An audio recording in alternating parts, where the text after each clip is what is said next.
At-taubatu minadz-dzambi ayyatuba minhu tsumma la ya'udu fihi. Taubat dari dosa itu adalah bertobat darinya kemudian tidak mengulanginya lagi. Kalau kata Al-Imam Al-Qurtubi, taubatan nasuhan itu pertama al-istighfar bil lisan. Jadi lisannya mengucapkan kata istighfar, mohon ampun kepada Allah Subhanahu wa taala atas perbuatan yang telah dia lakukan. Yang kedua adalah meninggalkan dosa itu dengan arkan, dengan anggota tubuhnya. Jadi lisannya mohon ampun kepada Allah Subhanahu wa taala, anggota badannya meninggalkan perbuatan yang dilarang oleh Allah Subhanahu wa taala. Kemudian yang ketiga adalah niat untuk tidak mengulangi perbuatan yang serupa. Al-azmu ala adamil audah, bertekad untuk tidak mengulanginya lagi. Dan kemudian kata Imam Al-Qurtubi, yang keempat, meninggalkan teman yang buruk. Sebab teman yang buruk boleh jadi itu akan memberikan pengaruh buruk juga, sehingga yang tadinya dia benar-benar mau bertaubat, tapi ketika kembali ke lingkungan yang buruk, bisa jadi keinginannya yang tadinya sudah kuat itu menjadi lemah.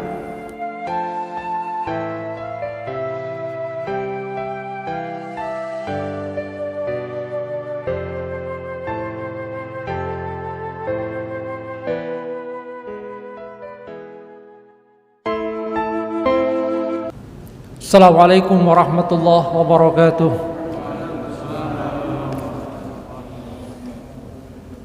Innal hamdalillah nahmaduhu wa nasta'inuhu wa nastaghfiruh wa na'udzu billahi min shururi anfusina wa min sayyiati a'malina may yahdihillahu fala mudilla lahu wa may yudlil fala hadiyalah.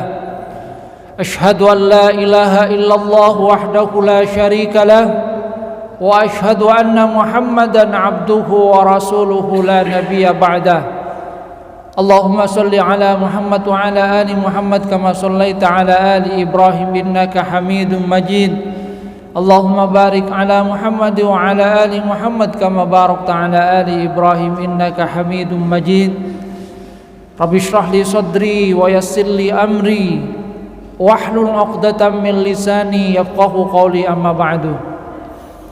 Hadirin jamaah pengajian rahimakumullah, kita lanjutkan kajian di surah At-Tahrim. Firman Allah Subhanahu wa taala, a'udzubillahi minasyaitonir rajim. Ya ayyuhalladzina kafaru la ta'tadzirul yaum innama tujzauna ma kuntum ta'malun.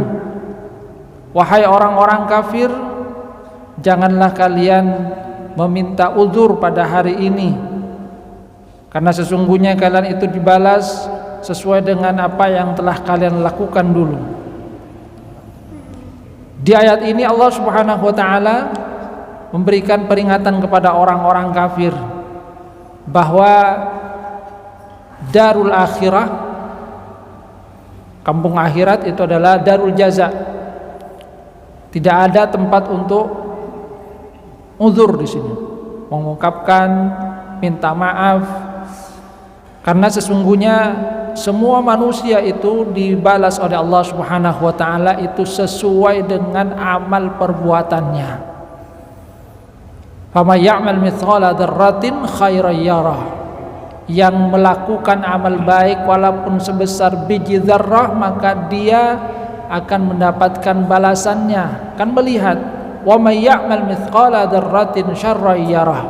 Demikian juga yang melakukan perbuatan tidak baik walaupun sebesar biji zarrah, maka dia juga akan melihatnya, akan dibalas oleh Allah Subhanahu wa taala. Karena itulah kemudian di lanjutan ayat ini Allah Subhanahu wa taala menyatakan kepada orang-orang yang beriman, ya ayyuhalladzina amanu tubu ilallahi taubatan nasuha. Wahai orang-orang yang beriman, bertaubatlah kalian kepada Allah dengan taubatan nasuhan. An-nasuh itu artinya al-khalus, yaitu taubat yang sungguh-sungguh, taubat yang murni. Bagaimana taubat yang murni itu? Taubat yang murni itu kata Rasulullah sallallahu alaihi wasallam, at-taubatu minadz-dzambi ayyatuba minhu tsumma la ya'udu fihi. Taubat dari dosa itu adalah bertobat darinya kemudian tidak mengulanginya lagi. Kalau kata Al-Imam Al-Qurtubi, taubatan nasuhan itu pertama al-istighfar bil lisan. Jadi lisannya mengucapkan kata istighfar, mohon ampun kepada Allah Subhanahu wa taala atas perbuatan yang telah dia lakukan. Al-istighfar bil lisan. Setelah itu yang kedua adalah meninggalkan dosa itu dengan arkan, dengan anggota tubuhnya. Jadi lisannya mohon ampun kepada Allah Subhanahu wa taala, anggota badannya meninggalkan perbuatan yang dilarang oleh Allah Subhanahu wa taala. Kemudian yang ketiga adalah niat untuk tidak mengulangi perbuatan yang serupa. Artinya lisan istighfar, kemudian anggota tubuh meninggalkan, hati juga demikian.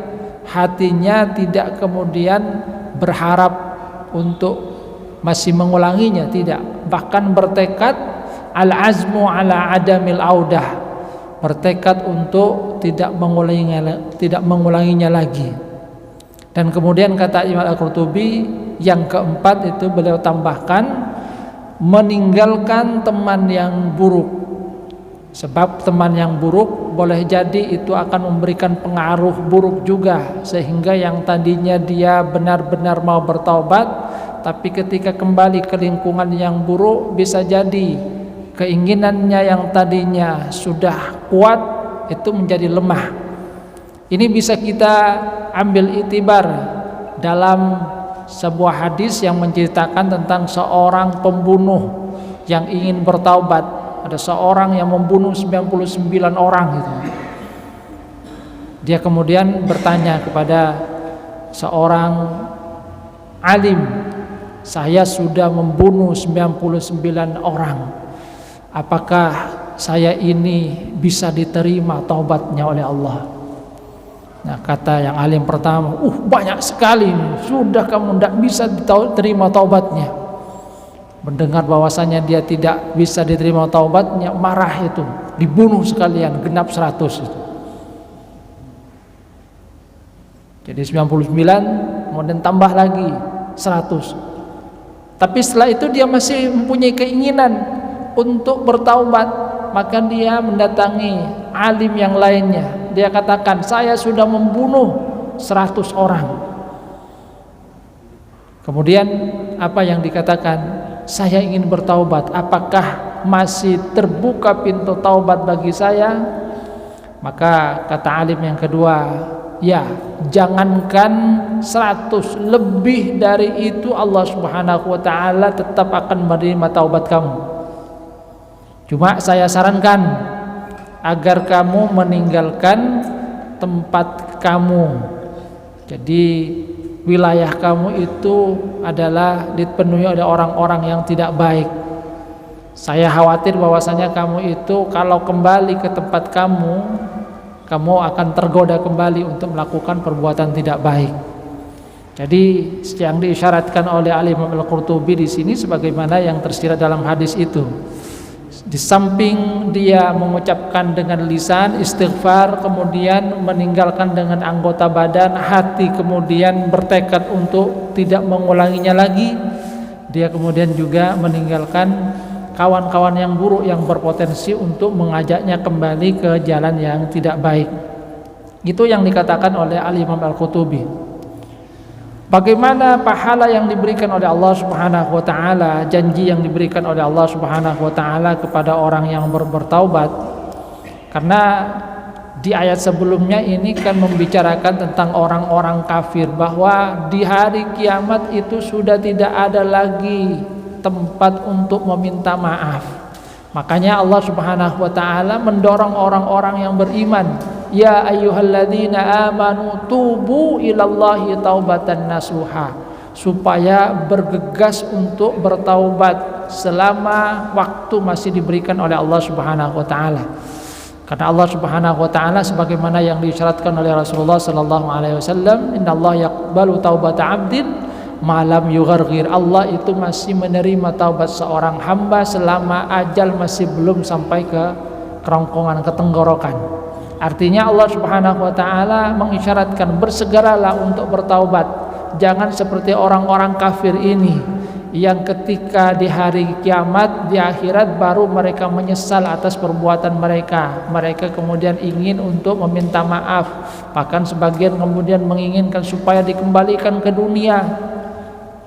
Farji'na na'mal sholihan, ya Allah kembalikan kami ke dunia, kami akan melakukan perbuatan baik. Padahal sudah tidak ada lagi kesempatan. Maka mumpung ada kesempatan di dunia, bersegala untuk melakukan taubat, terutama bagi mereka yang melakukan dosa-dosa besar. Karena kalau dosa kecil sebagaimana yang disyaratkan oleh para ulama itu bisa terhapus dengan amal-amal solih. Salat 5 waktu misalnya, Rasulullah kan mengisyaratkan bahwa as-shalawatul khamsu wal jumu'a ilal jumu'a wa ramadan ila ramadan mukaffiratun ma bainahunna idza jitanabal kabair. Salat yang 5 waktu, satu Jumat ke Jumat berikutnya, satu Ramadan ke Ramadan berikutnya, itu akan menghapus dosa-dosa di antara keduanya selama dosa besar itu dijauhi. Kalau dosa besar, para ulama mengisyaratkan ya harus dengan taubat ini, taubatan nasuhan. Tapi bukan berarti kemudian dosa kecil juga demikian, karena kata para ulama la kabira ma'al istighfar. Tidak ada dosa besar kalau kita istighfar, bertaubat kepada Allah Subhanahu wa taala. Wala saghira ma'al istimrar. Sebagaimana juga tidak ada dosa kecil kalau dilakukan secara terus-menerus. Dosa kecil-kecil tapi bertumpuk-tumpuk, tidak melakukan istighfar kepada Allah Subhanahu wa taala, tidak dibarengi dengan amal soleh, maka dosa kecil itu akan menumpuk. La saghira ma'al istimrar. Tidak ada dosa kecil kalau dilakukan terus-menerus, tidak ada upaya untuk bertaubat, untuk mohon ampun kepada Allah Subhanahu wa taala. Jadi kata Allah Subhanahu wa taala, bertaubatlah segera, taubatan nasuhan. Taubat yang sungguh-sungguh, makanya disebut dengan nasuh, dari kata nasoha yang suhu, yang artinya murni. Taubat yang ikhlas, sungguh-sungguh, tidak tercampur niatan yang lainnya. Nah, bagi mereka yang bertobat dengan taubatan nasuhan, kata Allah Subhanahu wa taala, asa rabbukum ayyukaffira ankum sayyiatikum wa yudkhilakum jannatin tajri min tahtihal anhar. Mudah-mudahan dengan demikian, jika kalian itu bertaubat kepada Allah Subhanahu wa taala dengan taubat yang sungguh-sungguh, yang murni, taubatan nasuhan, maka Allah Subhanahu wa taala akan menghapus kesalahan-kesalahan kalian.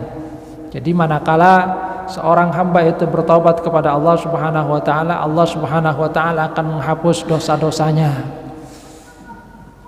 Bahkan di dalam surah Al-Furqan kita akan mendapatkan bagaimana Allah Subhanahu wa taala malah memberikan keistimewaan bagi mereka yang benar-benar bertaubat. Illa man taba wa amana wa amila amalan sholihan fa ulaika yubaddilullahu sayyiatihim hasanat wa kana Allahu ghafurur rahim. Kecuali orang yang bertaubat kemudian beriman, wa amila sholihan, dan yang ketiga melakukan amal sholih, fa ulaika yubaddilullahu sayyiatihim hasanat. Bahkan janji Allah Subhanahu wa taala di situ, maka bagi mereka Allah Subhanahu wa taala akan mengganti sayyiat, kejelekan-kejelekan mereka dengan hasanat, dengan kebaikan.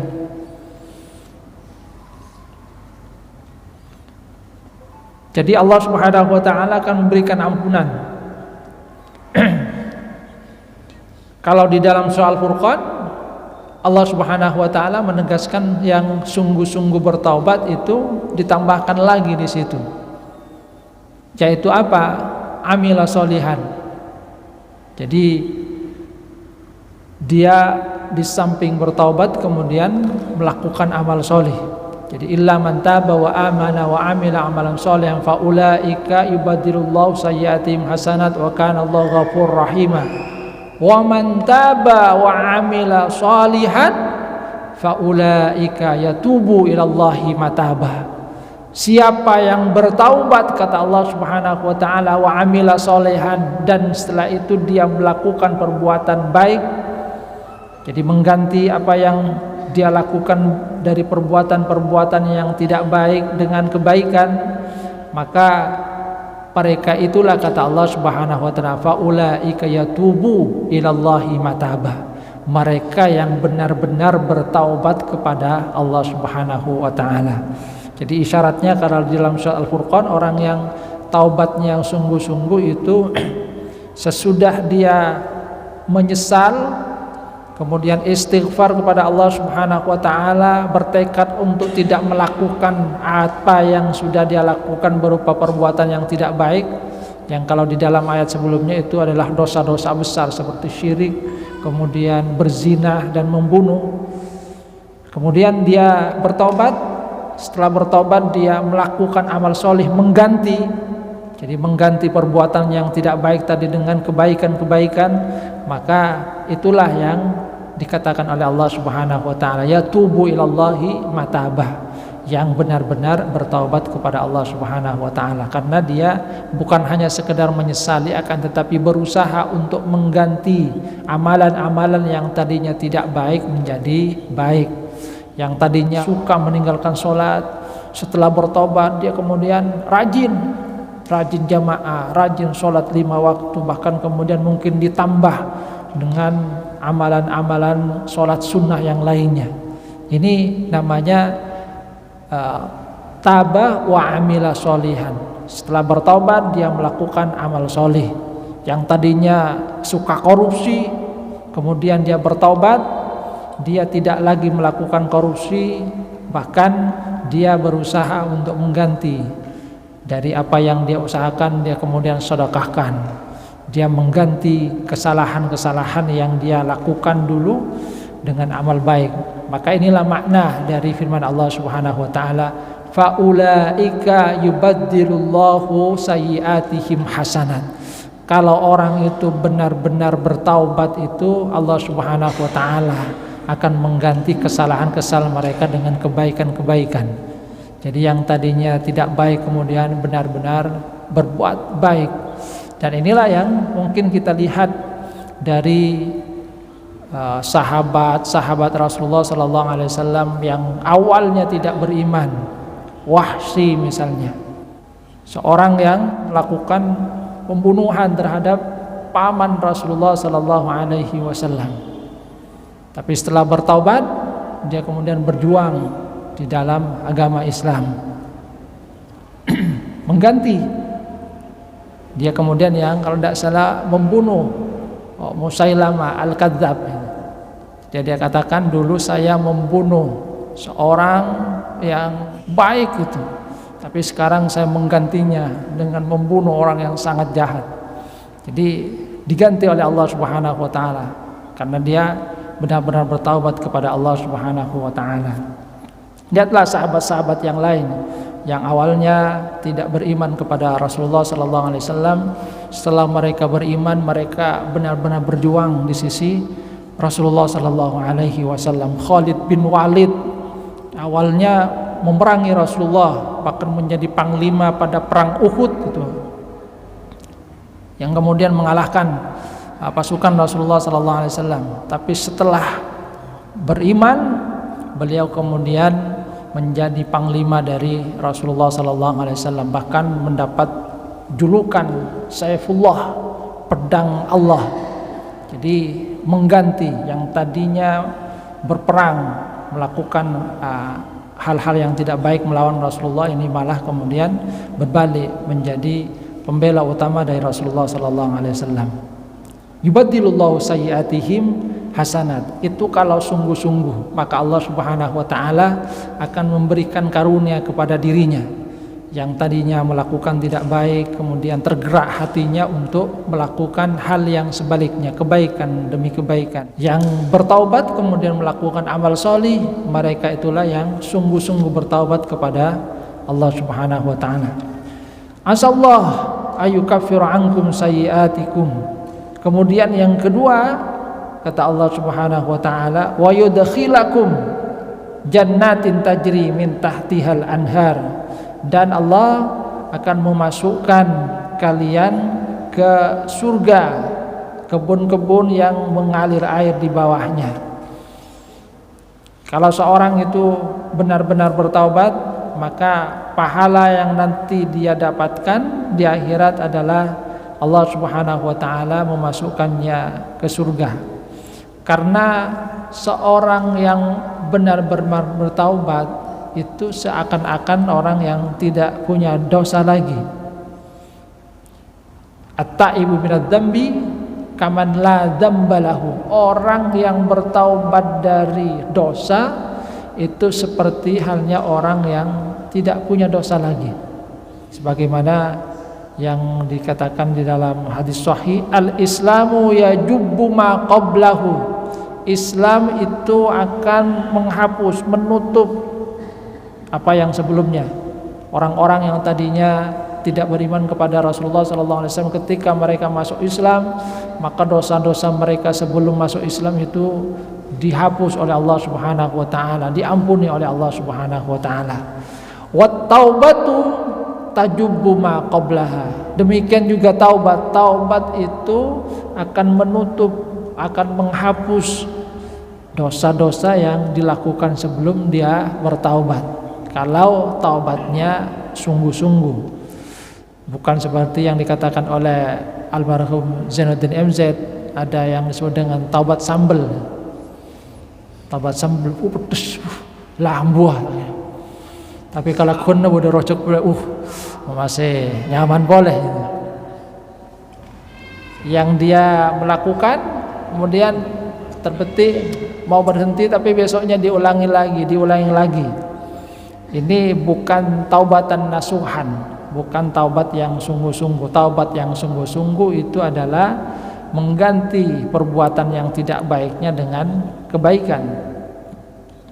Nah, kalau yang seperti itu, maka tajubbu ma qablahu, itu yang benar-benar akan menghapus, menutup pintu masa lalu yang berkaitan dengan dosa-dosa yang dia lakukan. Sehingga dengan demikian Allah Subhanahu wa taala akan memasukkannya ke surga. Yauma la yukhzillahu an-nabiyya walladzina amanu ma'ah. Di hari ketika Allah Subhanahu wa taala tidak menghinakan nabi dan orang-orang yang beriman bersamanya. Karena nanti di hari kiamat itu kan ada dua tempat kemuliaan dan tempat kehinaan. Tempat kemuliaan itu adalah surga, sedangkan tempat yang hina itu adalah neraka. Maka orang yang dimasukkan oleh Allah Subhanahu wa taala ke surga itu adalah orang yang dimuliakan oleh Allah Subhanahu wa taala. Yauma la yukhzillahu an-nabiyya walladzina amanu ma'ah. Di hari ketika Allah Subhanahu wa taala tidak menghinakan nabi dan orang-orang yang beriman bersamanya, karena mereka dimasukkan ke tempat mulia. Sedangkan yang dimasukkan ke neraka, mereka itulah orang yang dihinakan. Innahu man tudkhilin nar faqad akhzaitah. Orang yang engkau masukkan ke neraka itu sungguh engkau hinakan. Faman zuhziha 'anil nar wa udkhilal jannata faqad faz. Siapa yang dijauhkan dari neraka dan dimasukkan ke surga, maka dialah orang yang sungguh-sungguh beruntung, dialah yang menang. Jadi di hari ketika Allah Subhanahu wa taala menempatkan orang-orang yang beriman dan Nabi Muhammad SAW di tempat yang mulia, nuruhum yas'a baina aydihim wa biaimanihim.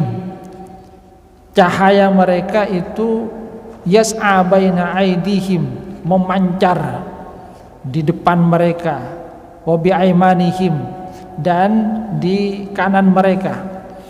Rasulullah sallallahu alaihi wasallam dalam satu hadis itu menyatakan, saya tahu di mana dan siapa umat saya.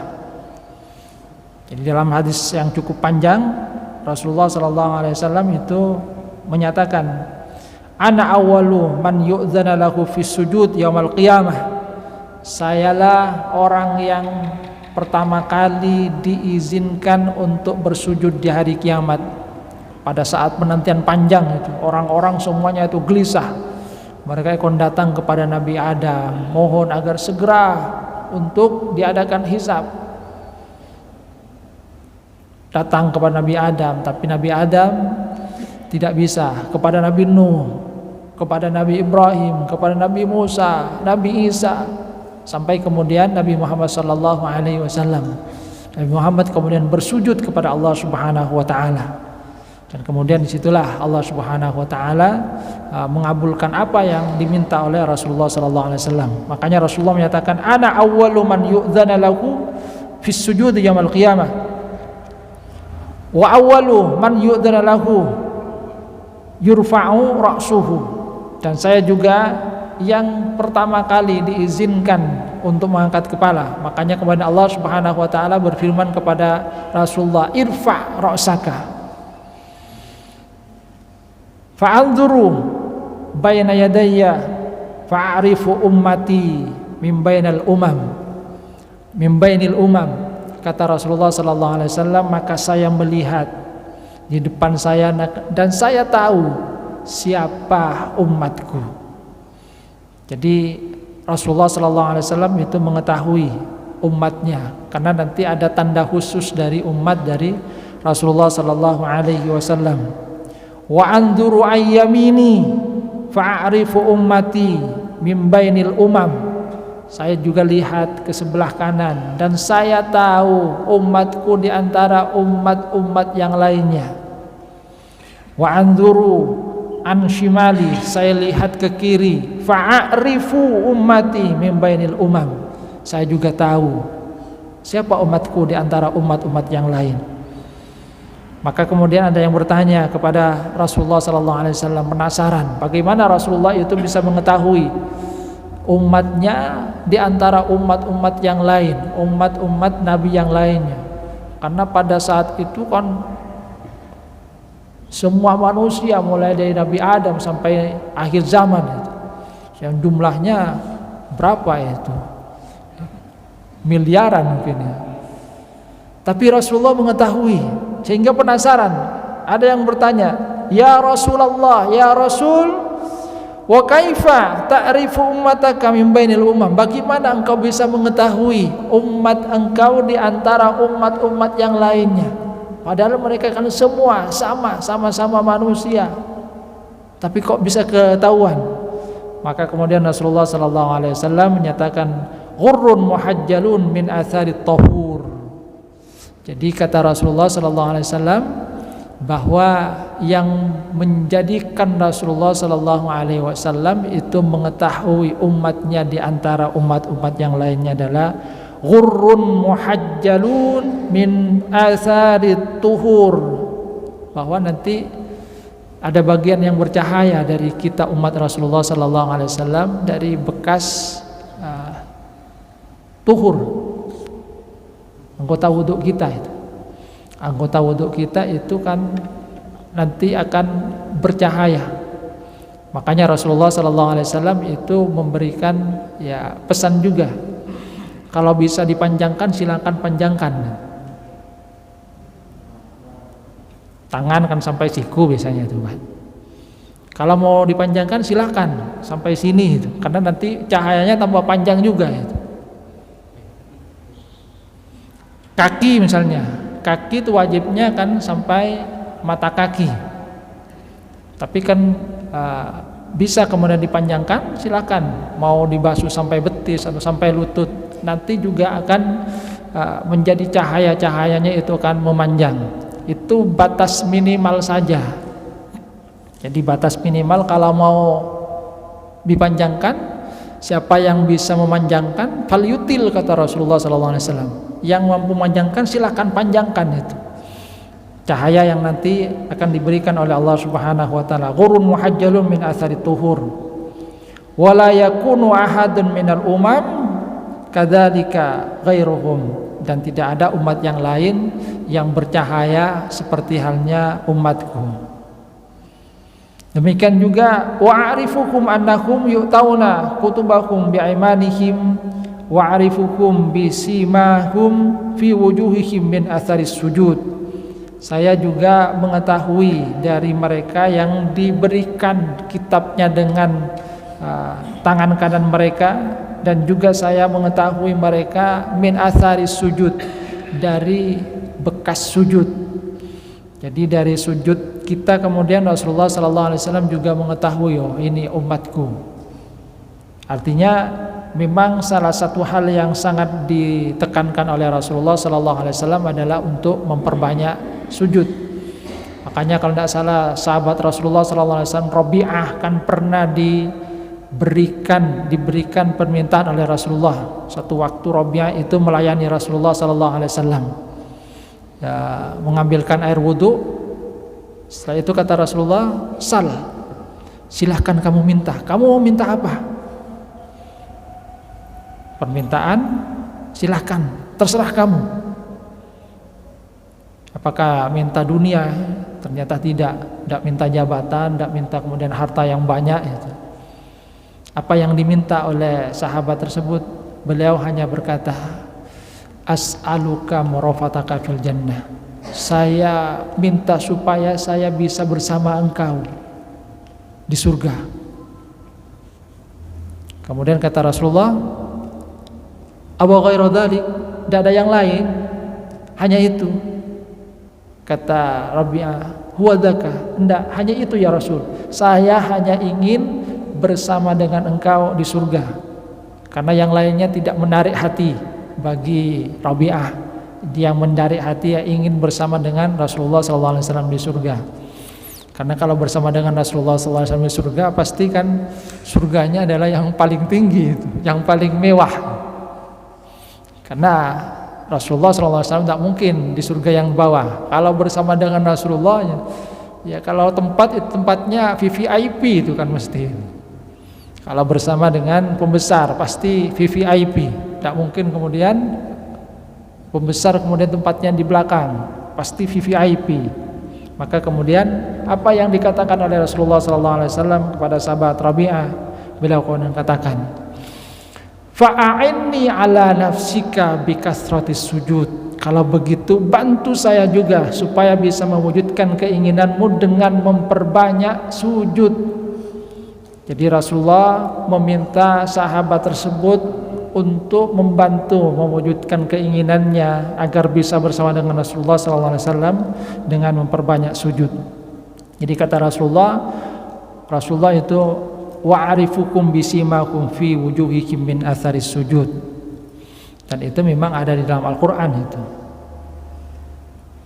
Wa'arifukum binurihim yas'a baina aydihim, dan saya juga mengetahui mereka dengan cahaya yang memancar di hadapan mereka.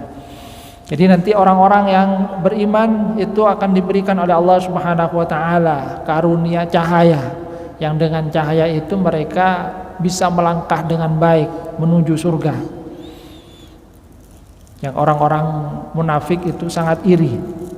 Jadi sangat iri, makanya kemudian mereka juga berdoa kepada Allah Subhanahu wa taala. Yaquluna rabbana atmim lana nurana waghfir lana innaka ala kulli syai'in qadir. Ya Allah, wahai Tuhan kami, atmim lana nurana, sempurnakanlah cahaya kami. Karena kemudian di belakang orang-orang munafik ingin untuk mengikuti itu kemudian padam itu. Maka orang-orang yang beriman itu cahayanya terus disempurnakan oleh Allah Subhanahu wa taala. Mereka kemudian masuk ke surga dengan cahaya yang telah diberikan oleh Allah Subhanahu wa taala. Makanya kemudian seperti yang disebutkan oleh Rasulullah, ya kalau kita mampu untuk memberikan cahaya pada kita, Faman yastati ayyutila falyutil. Yang mampu untuk memanjangkan ghurrun mahajjalin, cahaya itu, silahkan panjangkan. Karena kemudian akan kelihatan oleh Rasulullah sallallahu alaihi wasallam. Hadirin jamaah rahimakumullah. Jadi orang yang bertaubat nanti oleh Allah Subhanahu wa taala pertama akan dihapus dosa-dosanya. Kalau di dalam Al-Qur'an surah Al-Furqan, Allah Subhanahu wa taala akan mengganti keburukan-keburukan mereka dengan kebaikan. Jadi yang tadinya dia cenderung kepada hal yang tidak baik, kemudian kecenderungannya berubah menjadi orang yang baik. Itu adalah satu karunia juga yang diberikan oleh Allah Subhanahu wa taala.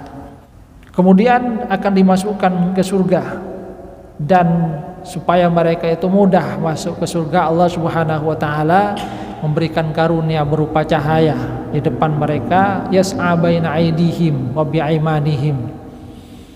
Kenapa dikatakan aimanihim? Bukan berarti kemudian di kiri mereka itu gelap, enggak.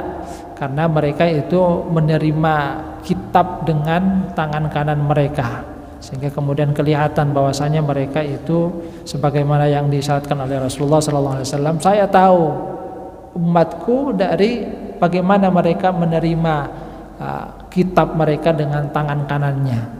Jadi bercahaya, di depannya bercahaya, ketika menerima kitabnya juga bercahaya. Dan itulah karunia yang sesungguhnya yang diberikan oleh Allah Subhanahu wa taala.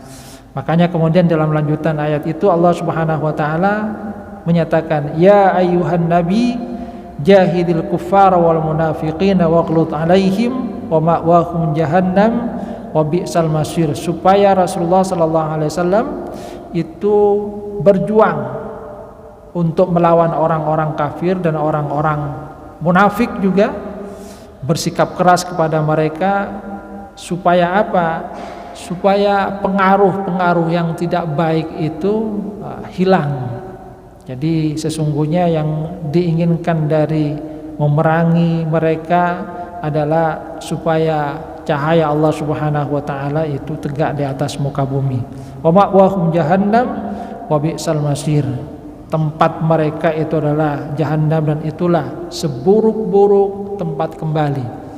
Jadi di akhirat itu seperti yang ditegaskan tadi, ada dua tempat yang mulia, yaitu surga, dan tempat yang hina, yaitu neraka. Maka doa yang kita mohon kepada Allah Subhanahu wa taala agar Allah Subhanahu wa taala itu memasukkan kita ke tempat yang mulia. Makanya dalam satu riwayat an rajulin min bani Kinanah qala shallaitu khalfan Nabi sallallahu alaihi wasallam. Jadi seorang laki dari Bani Kinanah, dia mengatakan, saya sholat di belakang Rasulullah sallallahu alaihi wasallam amal fathi, pada saat pembukaan penaklukan kota Mekah, amal fathi. Fasami'tuhu yaqul Allahumma la tukhzini yaumal qiyamah. Saya mendengar Rasulullah itu berdoa, Allahumma ya Allah la tukhzini yaumal qiyamah, jangan engkau hinakan aku di hari kiamat. Ini adalah contoh yang diberikan oleh Rasulullah sallallahu alaihi wasallam. Artinya kalau Rasulullah sallallahu alaihi wasallam saja berdoa, apalagi kita umatnya, padahal Rasulullah sallallahu alaihi wasallam itu sudah diberikan jaminan ampunan oleh Allah Subhanahu wa taala. Allah Subhanahu wa taala pasti akan diberikan tempat yang paling tinggi di sisi Allah Subhanahu wa taala, paling mulia. Akan tapi Rasulullah itu masih berdoa, yang tentu isyaratnya adalah agar umatnya mengikuti apa yang dicontohkan oleh Rasulullah SAW. Rasulullah berdoa agar beliau itu tidak dihinakan oleh Allah di hari kiamat, maka kita umatnya harus lebih-lebih lagi, karena Rasulullah itu sudah ada jaminan, sementara kita itu tidak ada jaminan dari Allah Subhanahu wa taala. Allahumma la tukhzini yaumal qiyamah. Ya Allah, jangan engkau hinakan kami pada hari kiamat. Hadirin jamaah rahimakumullah, mungkin ini saja yang bisa kita bahas, karena pembahasan selanjutnya ini temanya agak beda walaupun tetap dalam satu surat yang pasti ada munasabahnya, yaitu yang berkaitan dengan perempuan-perempuan yang solih dan perempuan yang tidak solih, istrinya Fir'aun dan Siti Maryam, dan juga yang tidak solih itu adalah istrinya Nabi Nuh dan istrinya Nabi Lut, yang insya Allah kita akan bahas pada Rabu yang akan datang. Kita ambil itibar dari 4 wanita yang disebutkan oleh Allah Subhanahu wa taala di dalam surah ini. Tapi sekali lagi, di dalam surah ini tema pokoknya sesungguhnya adalah pendidikan di dalam keluarga. Bagaimana menjaga keluarga itu dengan baik, menyelesaikan persoalan keluarga dengan baik, sehingga keluarga itu benar-benar seperti yang dikatakan oleh Rasulullah SAW, baiti jannati, rumahku adalah surgaku, bukan hanya di dunia, akan tapi mudah-mudahan kemudian tetap berkumpul sampai di hari kiamat. Ini saja yang dapat saya sampaikan, kurang lebihnya mohon maaf, karena sebentar lagi isya juga. Mudah-mudahan apa yang kita kaji bermanfaat. Wabillahi taufiq wal hidayah war ridha wal inayah. Wassalamualaikum warahmatullahi wabarakatuh.